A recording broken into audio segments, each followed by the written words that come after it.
Chapter 12. Illumination. Line upon line, precept upon precept. After the pond experience. Dear Bill, I have finally reached the place where I desire only for Christ to take this life and live it. My knowledge of the Christ is on the surface. I want to feel and realize Christ as what I really am. I long to have a transforming experience.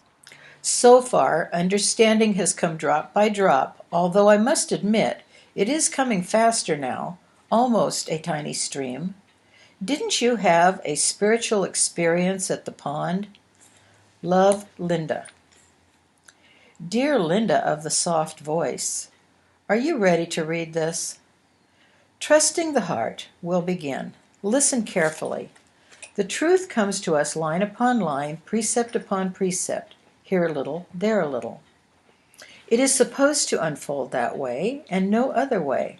The road to Damascus experience has become a fanciful dream. In the Gospel, according to Thomas, Jesus, the Christ of history, asked his disciples, "But when you see your images which came into existence before you, which neither die nor are manifested, how much will you bear?" We do not desire a pond experience. We need, rather, to go about it another way. Wonderful as the metaphysical messages have been, they have been poorly written when they lead one into desire. The light is happening around us constantly to be recognized in small ways. When we are faithful to the small glimpse, we get more. We are honest to the smallest glimpse first, tested with it, tried with it, examined with it, and then we get another. As you write your first glimpses in your journal, you are taking the first step toward giving more glimpses. Be faithful to that, a little each day. In our next communication, we'll take that to its next step and write about glimpses themselves. What I learned at the pond. The melody of the woodcutter and the king is the story of the day I first learned about the plasticity of tangibility. That was the day I really saw the dominion I could lay claim to right here in the world. That account is familiar to those who have read it, but not many know the rest of the story unless they have been here asking specifically about illumination. The pond experience was my first conscious insight into contradistinction. Though I didn't understand that at the time. One doesn't know much about subjectivism until he has perceived the matter of contradistinction and gotten it straight. We really have to get it straight before we can get further along. The pond experience was certainly what the religionists and psychologists would call a peak experience. Those experiences are often explained away as psychological quirks or fleeting dyspepsia. Nonetheless, they happen frequently, awaiting our recognition. That morning, after I bent myself down to drink the cold water, I stood up and saw a new and different world. I saw a new heaven and a new earth spread over everything, and while I don't always see the new one now, I have never had the same view of the old. Contradistinction. That morning, those years ago, when I looked around at the new view, everything was dancing with light. In particular, I remember standing transfixed. The pond was blinding. The black man plowing the field beside the little lake glistened with light. So did the mule pulling the plow. The birds following behind, pecking in the new turned earth. There were little darts of feathered light flashing from place to place. The man's sweat ran down the reins, a river of pure light that dripped like orbs of fire onto the ground. I looked at the new scene, and the wonder of it without any feel of the earth under my feet. Very slowly and in ongoing amazement, I continued my journey through the field to the mountain beyond, another 6 miles or so, with a hard climb at the end. A strangely effortless event. I seemed to walk without walking. I went slowly and stopped often, but can remember very little of the events along the way, except for a brief conversation. I stopped to talk to an old man who sat on his porch, leaning back in a cane-bottomed chair, his feet on the porch rail. He was carving something with a pocket knife. He looked at me strangely, as though he wasn't sure who I was, and I remember thinking he certainly was looking at a new person, one he had never seen in all his life. From that country house, the climb up the Double Oak Mountain began. But hear this, Linda. There is a point here which seems most important to those looking for the experience of illumination. While the pond event was happening for me, I saw clearly that such an event hadn't happened sooner, only because I had carefully excluded it from my experience. How? By limiting expectation to something spectacular. By yearning for Paul's experience of being blinded on his way to Damascus. Either my studies had been deceiving, or I had allowed myself to read the need for such an experience into them. As I walked up the mountain that day, I marveled again and again that all this had been available from the very beginning if I had simply acknowledged it when it had happened in the many small ways before. I knew then I had ignorantly blocked the flow of light. This experience was the breaking of the dam. Instinctively, I knew my entire life would have been further along if I had only acknowledged the light of life in the many ways it had already appeared. The absence of my conscious recognition and acknowledgement had deprived me of so much. What I'm trying to write here is that the experience of illumination is happening all the time in small ways, to be seen and appreciated. The traumatic events, like Paul's, may be more a matter of our awful ignorance of God's grace than our achievement or attainment of wisdom. Well now, my wonderment at the time was enormous. I floated, it seemed, to the top of Double Oak Mountain and began setting up camp. I remember gathering firewood for the evening warmth and preparing a place to sleep. Then, as the sun went down, the unexpected lesson began. I was nudged by the equal and opposite of the human day's experience. Elation slowly gave way to a strange, unexpected, and growing sense of hopelessness. Where has it gone? I found myself with an inability to do anything. What's to do? I watched the sunset, arms around my knees, and saw the stars emerge one by one. I didn't move. Finally, I couldn't move. The evening chill descended, and I wondered why the hell I didn't light the fire. Try as I might, it seemed senseless to try or even move. I couldn't bring myself to bend down and light the wood that would have warmed the evening. Dear God, where had the joy gone?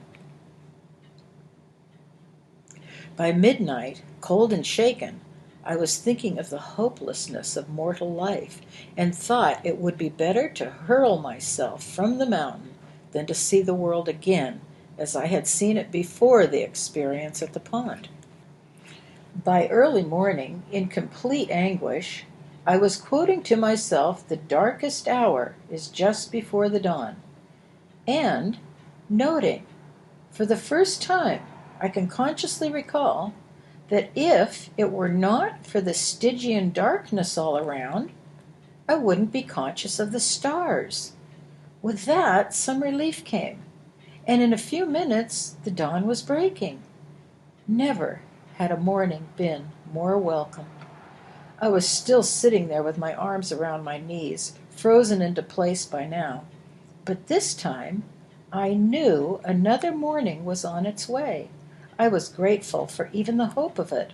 I think this was the time I really understood what the ancient sunrise ceremonies were all about, and Easter's rebirthing. A new world had been revealed in the morning of a spring day. A new world had been revealed in the morning of a spring day. The chimerical nature of the old world was seen in the afternoon. That night, in the cold dark of the human night, only a meager memory of the light at the pond remained. And in the place of joy, desolation and depression had descended.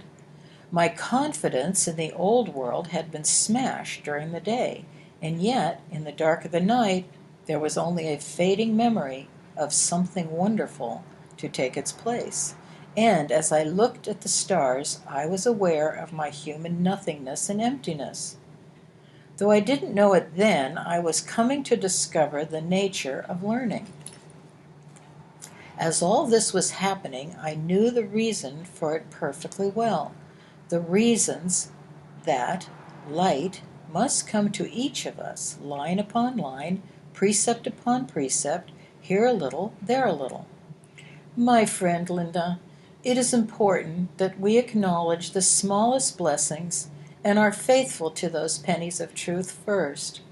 Remember the verse in the Bible about being faithful to pennies so we can be trusted with dollars?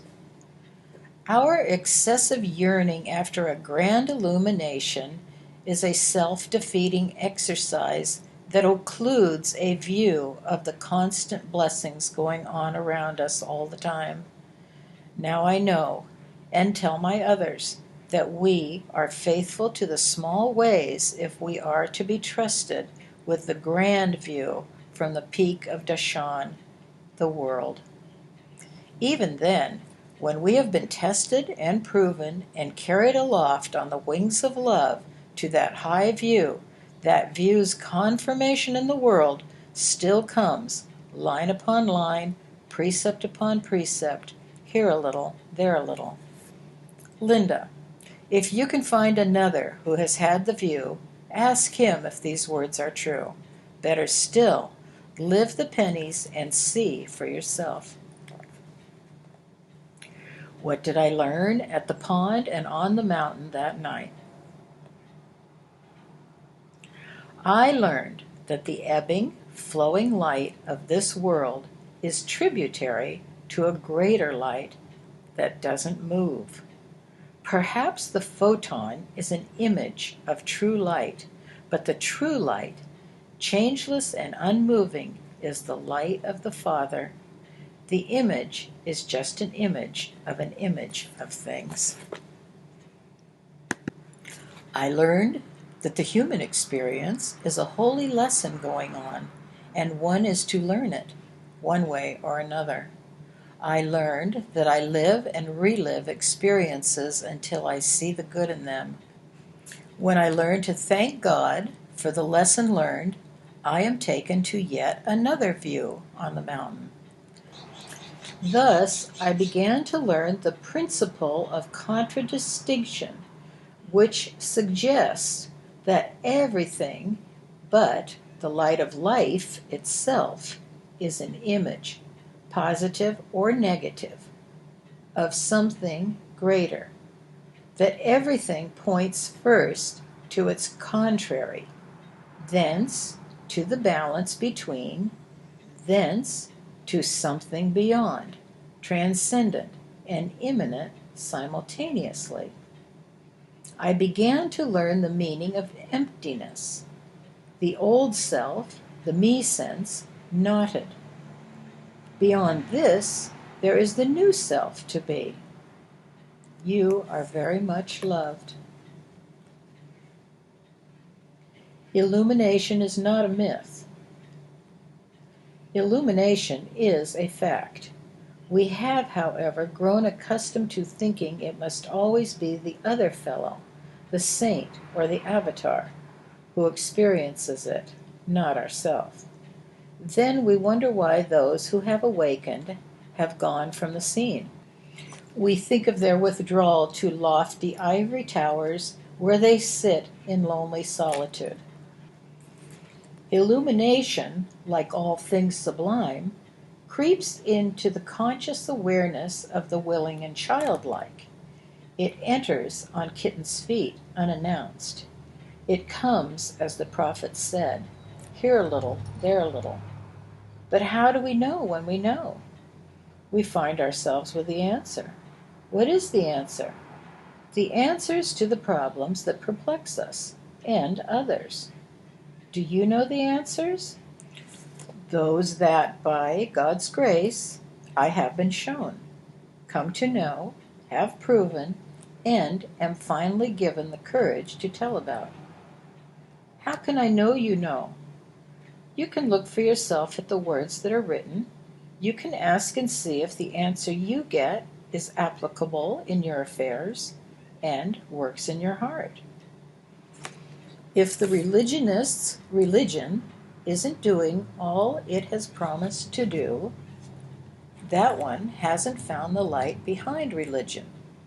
If the subjectivist's metaphysics isn't working in his affairs, that one hasn't found the light that underlies his subjective studies. The fact is, in Western metaphysics subjective textbooks, there is no general inclusion of the subject of illumination at all. Why? The answer is painful. Certain perspectives that can't be seen otherwise come into view with the light of illumination. When we make the confirming trip, our view of the world game is enlarged, and we see the importance of the hit, the run, and reaching home base in actual fact, beyond theory and speculation. Most people are playing games with their spiritual studies, their science, and their metaphysics. They are tripping along the comfortable edges, talking a lot. With knowing comes doing. Guideposts. Certain guideposts indicate the changed perspectives that come with enlightenment. There comes an undreamt comprehension of the reasons for light and light, time and space, past and present and future. Neither teachers nor books discuss this yet, but some good physicists and mathematicians are getting close. They have only to discover subjectivism's child within themselves and to recognize the totality of consciousness. The meanings of and reasons for other special things arrive also, such as beginnings, endings, above and below, first and last, inside and outside, essence and image, male and female, overtones, bridges and time, balance, contradistinction, and synergism. All this to soon be understood, quite beyond expectation, beyond words, it seems presently, but not much longer. A marvelous childlikeness and simplicity arrive. We have unexpected insights into the reasons for religion and philosophy. We begin to understand the reasons standing behind the three stages taken intuitively toward wisdom and understanding. We see not only the reasons for the appearances of evil in the world, but also the reason behind that. There is a new awareness of honesty and an equal aversion to deception. One becomes aware of the incredible quantity of horse feathers and baloney presented to the world in the name of truth from authorities who are no authorities at all. And we see the fraudulence and deception inherent in certain practices and eschew them. We can see why and how people in the world claim a knowledge of truth long before they are living it. There comes an enwrapping, protecting power of another kind Most amazing. The sticking places in religion and subjective studies become transparent, and we see the good reasons for them. Especially this: the natural and simple ability to see good in everything develops beyond every expectation. And with this come a grand generosity of spirit and a willingness to help the world. Finally, possibly grandest of all, because it is the reason for living, comes the discovery of the child within, and the child's way to live, the equation. The original of us is attainable right here in the tangible world, where hell and its terror seem ubiquitous and inescapable to others. Oh, there is more to this attainment of the child than talking about it, but talking is necessary. Most of mysticism, religion, and metaphysics addresses unimportant issues. Science is working with effects without the child's guidance. Organizational metaphysics doesn't have the essentials straight, and the protectors of dogma, with their concern for numbers, refuse to see the subjective truth as anything but a threat to the status quo, even when the truth is spelled out before them. No different now than in the days of the prophets, or when Jesus called religious leaders dogs in the manger, who would neither eat the oats nor let the cattle eat them. There are other guideposts, cosmological, hierarchical, ascending and descending, none of which is the least degree mystical or difficult to apprehend by the child of us. All of it is revealed intuitively on the wings of light, without hard study. We find ourselves knowing without effort. None of this is what one expects, whether he is a churchman, physician, scientist, or mystic. There is a mighty reversal and a return to the beginning in the end, completely unexpected, not a turning back as words make it sound, but an ongoing into wonder after wonder, inexplicable to the unattained and arrogant nature of us. It comes as God's grace, glimpse upon glimpse, precept upon precept, bringing a new recognition of the value of the enlightened among us, whose wisdom we seek out. My own religious and metaphysical studies were misleading in this area especially. I see my metaphysical friends stagnating at the plateau where everything is perceived within themselves, just as I did before them. They stand there, ignoring the outside of the cup, even denying its reality, while trying to heal the inside. The religionist washes both sides of the cup, but defends his personal dogma and accuses others of heresy, without knowing anything about the subjectivism he is condemning. The scientist peers at the faint glimpses of light in his microscope and telescope, using the very science and essence of subjectivism, but, as yet, is unaware of the guiding child within himself. Who will get these three things straight? The reader first, then the world following. Why is it in this order? Because the world exists within awareness and is following in time. Beneath the increasing confusion and complexity of this world is the original little boy or girl we once were, still there, awaiting our recognition and call. More about the internal clock in humanity. A marvelous new event is about to begin for mankind, if it hasn't already. That event will be, in part, the discovery of another force in nature, the edge of a great dimension that, when understood, will put everything relative to life, space, time, matter, and our own human society into new and unexpected perspective. Our physical sciences stand at the edge of this discovery already, and where science stands presently, mankind is sure to follow because the world trusts its pragmatic provers. This event has already broken through to touch individuals here and there. Its power and new dimension have been quietly proven and put to work in the world. Science will shortly confirm this, but lo, human sciences, by their very nature, will be unable to show us how to use this inner event. Science gave us nuclear power, but was unable to prevent our destructive use of it.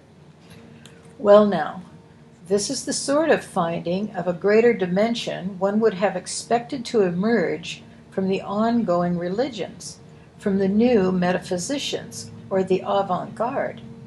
Rather, it will come from the particle physicist, the mathematician, the astronomer, the new cosmologist, and the childlike dreamer, precisely for the reason that their thinking is ongoing and not so bound by the creeds, dogmas, and solidified interpretations of scriptures which bind the Hindu, the priest, the Zen student, the rabbi, metaphysician, and minister, and especially the ordinary churchman. The two-dimensional caterpillar is just one dimension away, one internal effort of its own, from another stage in its own development. When it emerges from its inner wreathing within the cocoon, it has entered the next dimension of its affairs, and, lo, the old order of blindness has passed away. The caterpillar has become sighted, and everything around him is amazing and wonderful to his new eyes. Limited before to the strides a caterpillar can make with its little legs, now the new creature, butterfly, has wings to fly through fields undreamt before. Similarly, the cicada, living in the darkness of the earth for most of its life, feeding on the roots of trees, begins to feel a stirring within himself which is so dramatic it causes him to let go the familiar source of food and begin pushing against the black earth surrounding him. Like the caterpillar, he wriggles and wreathes his way into another dimension of light, color, expanded dimensions, and new freedom. Consider the remarkable clock that brings the cicada to do this. Some of these creatures are on a 17-year cycle. Here in Alabama, they go from alpha to omega in 13 years. After that long span in the blackness of the earth, something within them causes a stirring, so accurately timed that the bug emerges at precisely the moment necessary to evade his foe and survive, like a quartz clock of solar precision fashioned by an angel physicist. The clock waits 13 years, 17 years, and suddenly clicks on at precisely the right moment in time. Well, just such a clock has been switched on in quantum mankind. Friend reader, there is another entire dimension of existence for each of us, and it is just an instant away, a minute internal awakening away. That dimension has already begun to call our attention to itself, whether we want it or not. Men here and there are beginning to act differently. The attuned eye can see it. The sensitive heart can feel it. There are many in the world who know intuitively and undeniably that something spectacular is already happening, and they are right. It happened to me more than 40 years ago, though I didn't know just what it was then, and 20 years were to pass before I really knew what it was.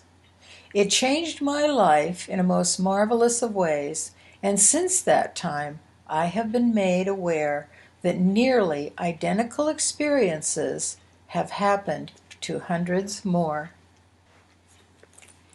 The clock in quantum man. An inner light tells me that people have clocks within them as certainly as the rest of the creatures in nature. We know something of this already. Puberty kicks in at a certain age, then the mating and homing urges et al. Throughout our human span. But listen, listen. Something new and marvelous is presently happening in quantum mankind. A new, worldwide urge has begun. To this time in time, only a few have been made fully aware of this mystifying insight. A strange new disquiet and discontent, new urgings that have no rational explanation because they have never been felt by mankind at large, nor written of in words easily understood. We are seeing signs of this divine clock already in the bizarre behavior of this group and that. We've been blaming civilization or television or something else for the strange twists and turns mankind has begun to perform internally and respond to externally. Recently, we have taken to calling it anxiety, stress, informational overload, and so forth. Something deeper is on the edge of exploding. The divine discontent that some of us have struggled with all of our lives is soon to stir all humanity, bewildering all but those who know what it is and what is happening.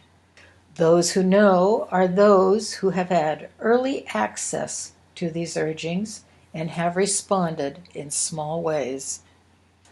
While all of us suspect there is more to life than the human scene, a universal recognition is sure to come that indeed there is something else, another dimension spread over the human experience. As we said, it is likely that science will confirm it first. The century plant illustration.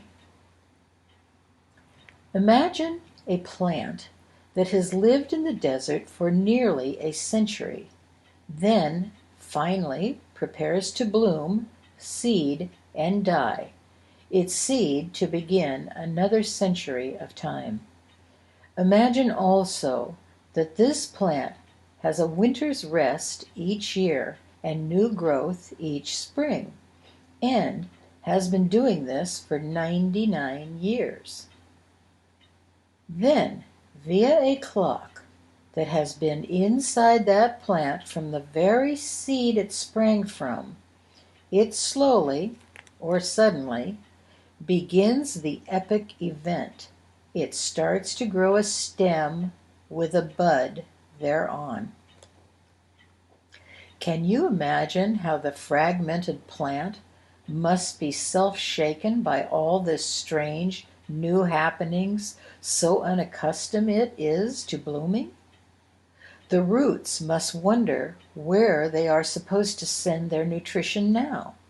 The limbs wonder where the growth is going, and why. The roots and leaves all send their substance into the new growth and finally to the flower itself.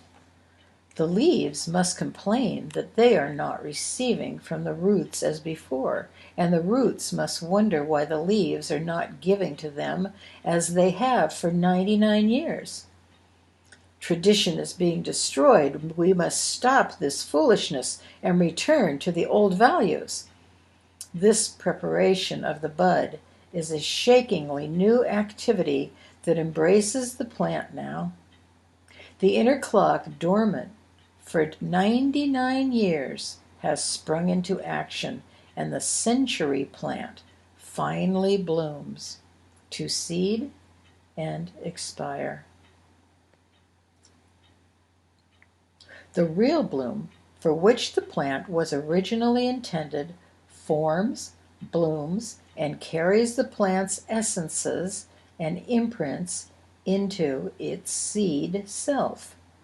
All the other spring bloomings, the other cycles, the other events through the 99 years have become as nothing compared to this final, great blossoming, which has been the purpose of the plant from the beginning, to prepare its seed for another field. What has happened for some of us individually is soon to happen for all mankind. There are two views we mortals contain, the individual view and the quantum overview, the man within a name view and the holistic view. From the standpoint of a view I have been blessed to live, I see clear indication that a new world clock has been turned on in the species, in quantum man, exactly as God turned it on in what appears to be the individual me 40 years ago. Just as the century plant makes a final flowering at the end of its span, so the tree of life, appearing as humanity, is soon to begin a strange behavior from an unrelenting inner urge that will result, after much internal and external turmoil without precedent, in a new bloom, a new community. This divine stirring, different from all that has gone before in this pulse of events for 11,000 years, will bring mankind to re-examine his values, rethink his ideas and beliefs, retest his religions and philosophies, his governments and systems, and find them woefully inadequate. Thence, to turn within himself into a subjective view of life, to discover the very essence of self within the child of God. These events already begun will become quantum, every man alive feeling and responding, flailing positively or negatively, responding in all ways, unable to find respite in the former things. The inner clock and world travail. The world has begun the travail that ends in the birth of the child within, Messiah, Redeemer, Savior. Closer than breathing, closer than fingers and toes, not far off, but here all the while. What is more, we will see then that this event, the birthing, was every bit, each step of the way, been foreseen by the lights and prophets, Eastern and Western, above and below, first and last, male and female. More, all of this will be wonderful, precisely what has been called for from the beginning. Not but good going on, the rebirth of the original image of Godhead. How do I know these things are true? I was shown all of this wonder 40 years ago at the pond and didn't believe a bit of it. No way. But in the years since, having been faithful to the vision, having been tested by it and forced to live it, its veracity proven, line upon line, precept upon precept, here a little, there a little, and having found confirmation for every glimpse given, and having lived the quantum of mind as awareness confirmed, and tested by that, I have been told these many years later to write my findings to my inner selfhood and prepare the way for the child's rebirthing and reappearance in the world. I have done that as best I could. By the time this book is published, the quantum appearing of the divine discontent will have kicked in for the world at large. Not bad, but good happening.